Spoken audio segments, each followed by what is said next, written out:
Good morning! Ngayon ay December 17, 2025 at nag-ready nga po ako dyan. Biyahe po tayo ngayon ng Limay, Bataan. At syempre mag-aayos-ayos muna tayo dyan ng konti para matakpan ang ating mga sumpa. At syempre isusuot ko nga itong pangmayaman kong earrings at saka ring. Pero pang mahirap ang presyo. Uy! At gandang-ganda nga ako sa earrings na to pero mura ko lang nabili yan. O diba? Parang yayamanin. And yung akin namang relo ay shoutout kay Ate Nene. Bigay niya yan. So ayan, arat na. At dumating nga kami sa NLEX ng 11 na ng umaga. Kaya dumaan muna kami dito sa KFC para mananghalian. At nasa 3 oras kalahati nga rin yung biyahe namin. Buti na nga lang at hindi po kami na traffic. Kaya andito na kami ngayon sa Limay, Bataan. Matagal ko na pong client yan sila Ate Edel. At hindi ko na nga mabilang kung ilang beses na rin po kami pumunta dito. Napakarami rin po nilang pinagawa sa amin noon. At padagi nga po kami nagmamadali kapag ka nagdidiskarga dito dahil maliit po yung daan. Marami pong dumadaan na tricycle dito. Buti na nga lang mababait yung mga tao dito. Alam na nila. At dahil maliit po yung handanan nila pataas, ay dito na lang po namin idadaan sa terrace nila yung bagong order nilang sofa. Doble ingat nga lang kami dahil may mga kable po ng kuryente. At medyo nahihiya nga ako ng mga oras na yan kasi may naghihintay na tricycle. Pero sabi naman ni Kuya, okay lang daw.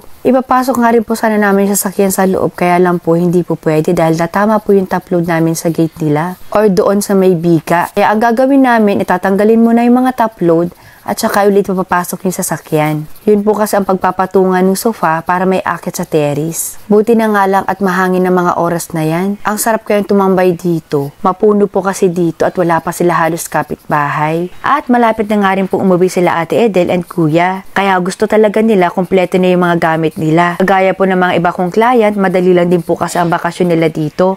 Kaya gusto talaga nila makompleto na para kahit papano may enjoy talaga nila yung kanilang pagbabakasyon. Nagkaroon nga po ng problema itong bahay nila at hindi nga talaga naiiwasan yung ganun. Kaya may mga gumagawa po dito kasalukuyan. At para maingatan din ng sopa, ayan naglagay rin po kami ng sapin. Ganun din po yung grills nila. Kaya hindi kami talaga nawawala ng mga ganyang sapin kapag kami nagdi-deliver. 3 to 4 seaters nga ho pala ulit itong bagong order nila na sofa. At leather po yung ginamit namin dyan. Dapat nga sana, ganyan na lang din yung cover na ginamit namin sa living room nila. Iba po kasi talaga kapag ka leather, wala na kayong iisipin na dumihin. Kaya karamihan ng mga additional order sa amin ngayon, leather po talaga yung pinapagamit. At halika, pasok na nga tayo sa kanilang bahay. And update ko po kayo dito sa sofa na pinagawa nila sa amin. Yan po yung unang deliver namin dito sa kanila. Mga dining chairs, at kung ano-ano pa, mga bed. Hindi ko na nga lang ipapakita po sa inyo dahil nakakaya naman pumasok pa sa mga rooms nila. Pati po mga blinds, kami rin po ang nag-install niyan. At kung hindi nga po ako nagkakamali, ay parang magti 3 years na rin yata. Simula po noong unang deliver namin dito sa kanila. Marami rin po kasing kwarto dito. At ito nga po pala yung living room nila dito sa 2nd floor. Buti na nga lang at malaki yung sliding door nito kaya hindi na namin binaklas. At napaka-elegant ang sofa na 2 chillers. Ang dami nang umorder sa amin ng ganito. At karamihan ng order nila sa amin ay beige, black, and gray. May ilan-ilan na rin po nagpagawa sa amin ng kulay orange at saka red and blue. Syempre, hindi mawawala ang mga true pillows free at saka yung ottoman with storage. At may kulang pa nga yan chillers, center table na elegant tufted. Abangan nyo po yan. Pero kung tutuusin, yung ottoman with storage, pwede naman pong gawing center table yan. Nasa kanila na lang po yun. At yan na nga chillers, tapos na ang ganda. Pwede rin po natin gawing L-type yan. Depende po sa paglalagyan. So, silip naman tayo dito ngayon sa baba dahil may additional order rin po sila na accent chair. And pwede po yan sa mga rooms ninyo, vanity. Isa po yan sa mga simpleng accent chair po namin. Hindi kalakihan, hindi naman kaliitan. At may dalawa din po silang pinagawa na high chairs para dito sa countertop nila. At buti na nga lang, leather din po yung ginamit namin dyan. Sa totoo lang chillers, nag-aalala din po kasi ako kapag hindi leather yung ginapagawa sa amin. Alam ko na po kasi ang mangyayari. At maraming salamat po sa pamerienda/lunch dahil dapat po talaga before lunch kami darating. Kaya lang po medyo na late po kami. Bukod po dyan, nagbigay pa po sila ng 2,000 pesos para pang merienda daw. Kaya maraming salamat po Ate Edel at kay Kuya sa unawa, sa tiwala, at alam nyo na po yun. Ayun, so chillers, andito na kami ngayon sa bahay. At ang oras po ay 8:45 na ng gabi. Matagal na pong nirequest sa akin. Siguro mga 7 years ago na. Sabi ko nga noon, aalamin ko muna. Gusto ko muna matirhan yung bahay namin bago ako gumawa ng ganitong video. Since matagal naman na din, nasa 7 taon na din, na nakatira kami dito. So, isi-share ko na sa inyo na Ano ba ang feeling na may sariling bahay? Ano sa pakiramdam? Siyempre, masaya. Wala namang magsasabing hindi, di ba? Sa una, wala ka nang iisipin pa na babayaran mo buwan-buwan at ang nakakatakot pa doon, yung tipong hindi ka nakakabayad sa renta mo, ipalalayasin ka. Nung unang tira po namin dito sa bahay, siguro 2019 yata yun, hindi pa tapos yung bahay po namin noon eh. Yung bahay namin, alam po yan ng mga manunood ko. Halos ang pinaka-finish lang dito sa bahay, itong kwarto. Totally kalansay, kumbaga. As ganun kalakas yung loob ko noon, nung tumira ako dito. Kasi wala naman po si Happy nung mga panahon na yun. Kami lang ni Ashley at yung isa kong alagang aso, si Hilton. So, malakas ang loob ko dahil may alaga kaming aso na baka may pumasok dito o ganun. Kasi hindi naman mawawala sa isip natin yung ganun, di ba? Lalo sa panahon ngayon. Kilala ko naman po yung mga kapitbahay namin, kaya hindi ako masyado nag-aalala nung mga panahon na yun. Hanggang sa paunti-unti, hindi man tapos po yung bahay namin, ang saya. Ang sarap sa pakiramdam na nakatira ka na sa sarili mong bahay. Kahit hindi pa po tapos, lalo pa yung iba. Ang pagkakaiba lang po na ko sa iba, kasi hindi man po tapos yung bahay namin, nai-enjoy na namin eh. Kumbaga unti-unti nalalaman namin yung mga pwedeng gawin or wag mo na ipagawa kasi ganito, ganyan-ganyan. Dahil natitirahan na po namin. Hindi po katulad ng iba, lalo na po sa mga client ko, na tapos nga yung bahay nila. Pero maraming sablay din. Disclaimer lang po, hindi man tapos po yung bahay namin, tinira namin, may sablay pa din. Yung mga client ko naman po, ang ganda ng bahay, finish na finish, umuwi sila pa ng Pilipinas, tapos na tapos yung bahay nila. Pero, ang lalaki po ng problema. As in, hindi ko na po mabilang sa kamay ko. Ang nakakalungkot doon kasi pinilit nilang ipatapos yung bahay nila eh. Tapos dahil nga gusto nila, pag uwi nila ng Pilipinas, hayahay na sila, titirhan na lang. Pero hindi po ganun ang nangyayari. Hirang-bihira po yung umuwi ng Pilipinas na perfect. Masarap sa pakiramdam. May sablay man yung bahay na pinagawa natin. Ang sarap pa rin po sa pakiramdam. Nakakaramdam tayo ng sama ng loob dahil nga gagastos ka ulit. Pero ang kagandahan dun, gastusan mo man yan, iyo yan eh. Mas mahirap yung gagastusan mo yung bahay na hindi naman sa'yo. Nilirentahan mo, halos hindi mo kayang pabutasan yung pader kasi hindi sa'yo eh. Hindi katulad kapag bahay mo na yan, may sablay man yan sa wala, bahay mo yan. Ipa-repair mo man yan, ipagaba mo man yan, okay lang kasi bahay mo po yan. Yun lang ang advantage kapag sarili mo yung bahay. Tsaka dumating ako doon sa point na nakahiga ako. Hindi pa tapos yung bahay ha. Nakahiga kami noon ni Dalaga. Wala pang frame na ganito, wala pa yan. As isa sahig lang kami nakahiga. Tsaka feeling ko yung bahay namin noon, ang laki-laki. Pero nung deliver kami sa mga mas malaking bahay, feeling ko yung bahay namin, CR ng bahay nila. Maliit sa malaki yung bahay natin, ipagmalaki mo yan. Kasi pinaghirapan natin yan eh, dugot pawis. Magkabahay lang. At maraming makaka-relate niyan. Hindi po madali magpatayo ng bahay, lalo na sa panahon ngayon, napakamahal na materyales. Hindi madali. Kaya ano lang, kumbaga kung may mga kapitbahay kayo na parang proud na proud sila na ito yung bahay namin, ipinupost sa Facebook, nasa sa'yo na yun kung may inggit ka. Kasi hindi nga po ganun kadali. Challenge po talaga. Simula pa lang pagpahukay ng bahay, challenge talaga.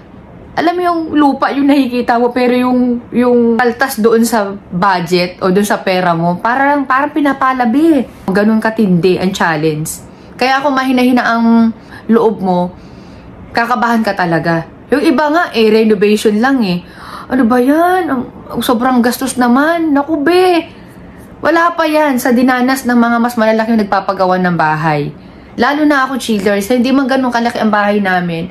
Pero kung isasama mo yung gawaan namin, naku, sinasabi ko sa inyo, bago kayo magsasalita dyan ng kung ano-ano, subukan nyo muna magpatayo.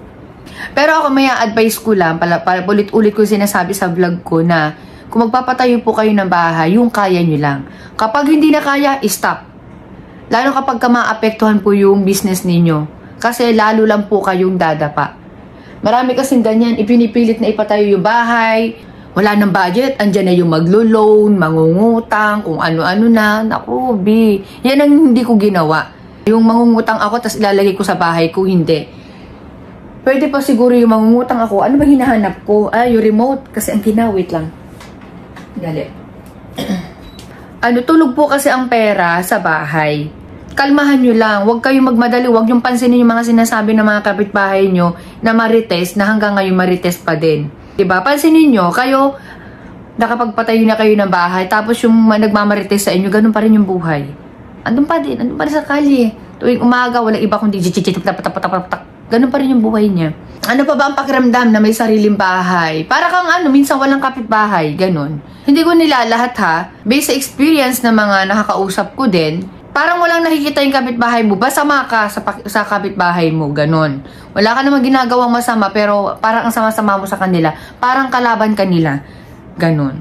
Out sa mga nag-share sa akin na nagpatayo ng bahay ay parang nawala na sila ng kapitbahay. Masasabi mo totoo yung sinasabi ko, kapag nagpatayo ka na ng bahay, may experience mo yan. Day. Sabi ko sa'yo, Day. Kaya swertehan, kapag ka nagpatayo kayo ng bahay, swertehan po sa kapitbahay. Buti na lang ako kahit papano wala naman ako naging experience na ganyan. Kasi kung ang kapitbahay mo inggitera, sigurado mararanasan mo yan, mararamdaman mo yan. Hindi man nagsasalita yan, mararamdaman mo yan. Hindi naman tayo mga manhid. Tsaka hindi aaminin ng kapitbahay mo yan or ng taong naiinggit sa'yo, na naiinggit sila sa'yo. Mararamdaman mo yan, Day. Ay, nako. Napakamanhid mo naman pag hindi mo naramdaman. Pero tatahimik ka na lang kasi minsan, ang tao, cheaters, kapag ka nainggit sa'yo, kailangan minsan ikaw yung mag-adjust eh. Naiinggit na nga yung tao sa'yo. So, kung hanggat maaari, ikaw na lang magpakumbaba. May mga ganun kasi na parang kulang lang sa lambing eh. Naghihintay lang sila na lambingin mo. Reality niyan, chillers, lalo na dito sa Pilipinas. Sa kapag may sarili ka ng bahay, nagpatayo ka ng bahay, maliit man yan o malaki, at makakaramdam po ng inggit ang tao sa'yo. Hindi man kapitbahay ka, mag-anak mo man, basta may maiinggit sa'yo. Hindi pwedeng wala. Imposible eh. Maraming dahilan. Kung ikaw nagpapatayo ka ng bahay or magpapatayo ka pala ng bahay, push mo yan. Okay? Basta wag lang naapektuhan yung business mo. And iwasan nyo po yung mga post na mga taong walang pundar or walang bahay. Linyahan yan, mga hindi mo dadala sa hukay ang bahay mo pag bumagyo, bumaha o bla bla bla bla. Wag kayong padadala sa ganyan. Kasi lilanyahan lang din yan ng mga taong hindi kaya magpundar o magpatayo ng sariling bahay. Kaya yan ang pinopost minsan ng iba. Okay? Yung sinasabi nila, pag lumindol ka, ganyan-ganyan bahay mo, magigiba. Ay, paano kung binaha lang? B, paano kung binaha ka lang? Hindi naman lindol ang tumama sa'yo. Wala, wash out din lahat ng mga pundar mo. Kaya depende po yan sa sitwasyon ng buhay. Iba pa rin pag may pundar. Kumbaga, kung lahat na lang ng negative na mangyayari sa buhay mo or sa mundo, wala ka talagang mapupundar. Kasi yun na lang laging iniisip mo eh.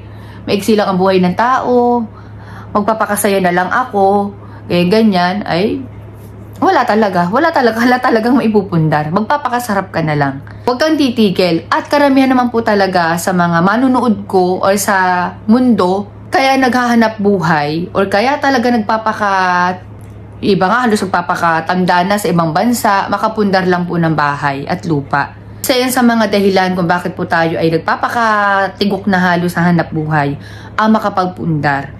Ganyan. Iba po kasi talaga pag may sariling bahay. Hindi naman kailangan malaking bahay eh. 'Di ba? Ang sarap. Alam mo yung, kahit ano lang to, simple lang to, bahay ko to, pinundar ko to. Dapat talaga po, idudugtong ko pa yung vlog ko bukas kasi ocular po kami and sa Sunday naman po ay deliver naman po kami. Idudugtong ko na lang sana pero ito na lang. At least may upload po ako ngayon. Okay, so yun lang naman chillers and thank you for watching and see you on my next vlog. Subscribe ka na!